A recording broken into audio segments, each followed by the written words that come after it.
Welcome to Birmingham Eastside, where today we're talking about a podcast that is very important and probably with a focus, particularly at this time of year as Blue Monday, I should say, comes up as well. But particularly important at any time of the year, and I suppose especially during a pandemic where talk of mental health is certainly key and very much to the fore. And mental health among men, while it can be to the fore, often not talked about very much. But a podcast set up in October 2019 by five guys from the Black Country aiming to tackle those issues with mental health among our male population. And I'm delighted to be joined by Kevin Dillon, Tom Garrett and Lee Cadman, who are all involved in the podcast. Guys, you're very welcome this afternoon. Thanks very much for joining me. Thank you. No problem. Kev, firstly, if I come to you, you might tell me about how the podcast started. Well, I'm the head coach of a boxing club called the Lions ABC. And unfortunately, I lost my eyesight when I was 3.5 through viral meningitis. And that left me with loads of hang-ups, different stuff, temper issues, and always feeling accepted. Would I ever get a relationship being so broken? And then it wasn't until later life that I started realising that everyone was broken in some way, whether it was economically, physical, disability. And more I talked about it, easier it got to me. And I've suffered with anxiety and depression most of my life. And, you know, when you're living in the shadows, it's so hard. But more I started talking to my boxers and my friends, I was realising, oh, my goodness, you suffer with this too. So then I got Lee, Aaron and Craig together. They'd opened up the gym. Lee Cadman's one of my coaches. Then late last year, Tom joined the gang. And all we want to do is knock down those walls, that stigma that surrounds mental health, especially for us blokes. You know, the only way men talk normally is after eight points or, you know, naughty stuff. And then we can always blame it on, you know, being drunk. But what we're actually doing is we're screaming out to talk. And that's why we started. They say that men don't talk. But in our opinion, men do talk. Just no one's listening.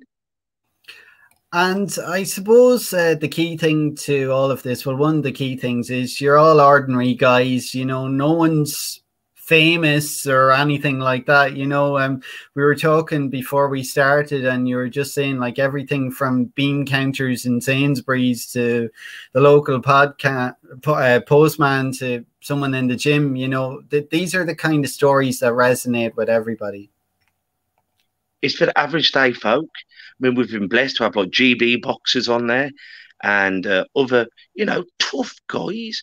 But what we want to be doing is, how do you deal with everything? Considering you've been abused as a child, or whether your marriage is broke down, or if you've got an autistic son or dementia, we're all people. And I think once you start realising that you're not the only person this has happened to, easier it becomes knowing you are not alone. And talk to me, Lee, about the topics and the podcast, like how the podcast is structured, I suppose. As Kevin mentioned, you know, everyone from GB boxers right down the food chain, you know, all types of people have come onto the show. Yeah, that's correct. We've had all types of people on with all different experiences. In truth, our topics usually are just picked out of thin air. We have a short discussion and that's usually our topics. We go live twice a week on a Tuesday at 7:30 on Facebook and YouTube. We usually have a guest on with us and we'll be just talking about their experiences and what they've been through. And hopefully people can resonate with those and find solace in them. And then on a Thursday, it's usually just us blokes. And again, that's on Facebook and YouTube at 7:30. And again, we just cover a whole wide range of topics, which is usually picked 10 minutes before the show.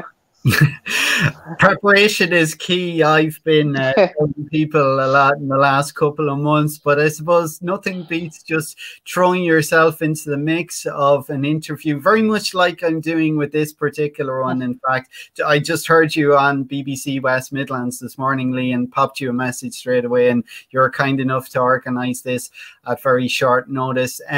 But I suppose on the structure of your podcasts as well, the importance of doing the shows live as well. Like obviously people can watch them afterwards if they want to as well, if they can't be there to watch them live. But I'm sure the feedback and the comments very much drive how the podcast develops, I suppose, how the interviews go and what the chat is about as well. And it's important to have that listener and viewer interaction as well. Yeah, that's definitely right. We have comments coming all the time, and we make the most of reading them out. And we very much like our audience to get involved and ask us questions, because then other people relate to it and other people realise that men are talking, whether it is just a comment on there. But men are talking, and the more men we get talking, the more we can reduce the suicide rate within men. And I suppose, Tom, if I bring you on, you were one of the people that was watching the podcasts over the last couple of months, and then obviously you were brought on as a guest on the show as well, and you made such an impact that the guys are having you on a lot more regularly now. Yeah, no, it's just something that I really wanted to get involved with. You know, I've had my own sort of personal struggles in the past with mental health, dating back to when I was a child. One of the main reasons was me and my partner, we lost a baby. It was about 3 years ago. So, you know, I think ever since then, you know, I've just been sort of walking around with my head in the sand and, you know, never really wanted to talk about it. And it's funny enough, I was just, you know, I cut Lee's hair, and, you know, one day we was talking, he said he did a podcast, and, you know, I said, can I share my story? And probably about a couple of months ago now. And to be honest, you know, even my partner, she's noticed, you know, she's saying, you know, you've got some enthusiasm, some drive in you to something. And, you know, if it's something that we can get, you know, not just my issue, but if it's something that we can get people just talking about anything, you know, anything that's on their minds, emotions, feelings, experiences, stories, you know, it will, you know, bring us together, and it'll make things better, because it does. And I suppose one of the key things to all this as well, the bottom line is it's good to talk. It's good to share stories as well. And while the podcast is there to help others, it helps yourselves as well. I know I'm involved in a slightly similar type of thing in Ireland. We've called ours the Men's Shed, and it's about talking about issues that men mightn't often talk about as well. It's not specifically mental health, but again, the premise of it is it's good to talk, and it's good to discuss, and it's good to share experiences and opinions. And I'm sure, Tom, that's one of the things that you have got from this, being involved as well. Yeah, like you just said, you know, I'm helping myself to help others, and you know, that's one of the reasons why, obviously, you know, I wanted to get involved with it. And I've actually been a barber for about 11-12 years now, coming up to that. And yeah, I've definitely noticed in the past sort of 18 months, 2 years, people are starting to talk about things a bit more. But is it enough? I don't know. And you know, there's one thing we always talk about on the show. You know, it's when we're in a lockdown, it seems to be, you know, a real talking point, and obviously it's a very good thing. But we've just all got to do more, I think, you know, when we're back out of the lockdowns and things, to just keep it going and keep the message going and just keep the support going, really. And I guess one of the things, and I'll come to the others in a second, Tom, but I guess one of the things just from your job as a barber is people come in and they spill the beans somehow. Yeah. I know anytime I go and get a haircut, you don't know what you're going to talk about when you go into the barbers to have a chat, and I'm sure you're on the receiving end somehow of a lot of that, but you don't mind. As I said, it's good to chat as well, and it makes the day shorter, I'm sure, as well, in your role. Yeah, I mean, you know, there's one thing I've got a lot, and you know, quite often I don't make the right decisions for myself, but I've got a lot of empathy, you know, listening to other people, and you know, people saying, like you say, that Tommy stories about, you know, people dying in the family, you know, getting married, just, you know, having kids, things like that. And it's, you know, it's something that I enjoy, because, you know, as you just said, when I look back at the end of the day, I don't remember the conversations really that I've had about, oh, where are you going on holiday, or the weather's nice today. The ones you remember are the, you know, the people who open up to you, and you know, like you just said, helping myself to help others. And you know, I don't think there's any better feeling like that, really. And Kev, if I come to you, you unfortunately lost your eyesight through viral meningitis, you were telling me earlier. But your family and yourself, as you mentioned, you're heavily involved in boxing as well. And boxing is seen as a tough sport. You know, you're people with strong mentality, strong-willed. But behind that facade of a boxer is often a different story, I'm sure. There's a difference, isn't there, between mental health and mental strength? A lot, you know, you have to be mentally strong, but I think mental health can affect anyone, be you 6'7", 20 stone, or whether you're 2 foot tall and wringing wet. We all suffer with these demons. And I think this is why we've got to start talking about it and getting it out there. Just because you're the hardest man on your street doesn't mean you don't go home and have a belly full, because we are human. And I suppose that goes for any sport, really, or any kind of job or profession too, as well. But I'm sure over the years, you see with boxers especially that more and more are opening up, and it's becoming more normal to talk. There's a certain normalization, and podcasts like the Black Country Blokes podcast can only help that across the board as well. That's what we're trying our best to do, getting people to come out, have a talk, no matter what they've been through, and realising they're not alone. Because in boxing, if you think there's mainly 3 people who come there: a bully, someone who's been bullied, and someone who's been dragged there by the family, and obviously people who want to get fit. So what our dream is, because I did a mental health first aid course before the first lockdown, I wanted to be in every boxing gym, because we already have to do safeguarding, we already have to do physical first aid, but I wanted to be, so all coaches, especially in boxing, we want to be the pioneer, do a mental health first aid course. Because if your nose is bleeding, it's quite obvious you've got a nosebleed, or if you break your hand, you've got to go to the hospital. But if we can have people on the ground floor helping out with mental health first aid, I think we're going to end up, have a better chance of winning this battle. And Lee, if I come to you, I know you've known Kev since childhood as well. In fact, I think Kev is the mutual friend between all the original guys anyhow. That was the glue that linked all this together as well. I'm sure you've been delighted to be involved with something like this, and it's helped you on your journey as well, I'm sure also.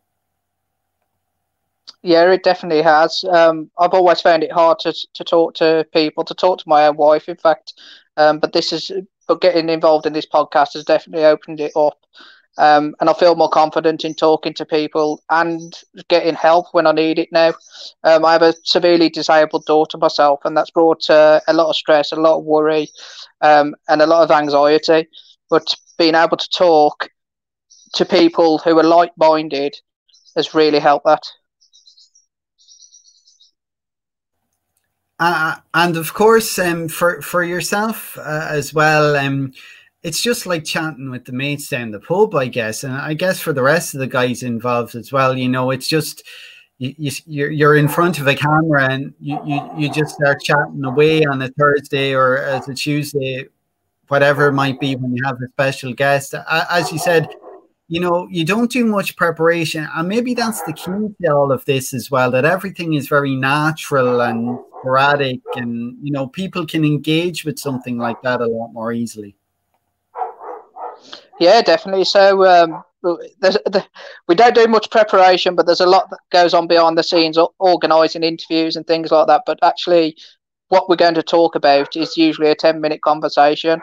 And although it is very similar to talking to mates down the pub, we do get into the nitty-gritty of life, so it's a lot more full-on. And what's to come over the next while in terms of special guests? Who have you lined up in the next few weeks? We've got a few. We've got a few actually coming on over the next few weeks, but probably our biggest guest coming on is Alex Brooker from the Last Laugh. He's coming on to talk about his disability and how he's got through life. But we also have someone who's recently come out of jail to share his experiences, and someone who has suffered child loss, but has also moved abroad and has found that really hard to deal with. What a lineup. I'm a big fan of the last leg, so I'll definitely be tuning in for Alex Brooker, but definitely will start to tune in every Tuesday and Thursday as well. Before I let you go as well, Lee, obviously this was started in October 2019. The world has changed a lot since then, of course, with the pandemic and everything else. You know, podcasts, obviously, you know, they get more popular as time goes on as well.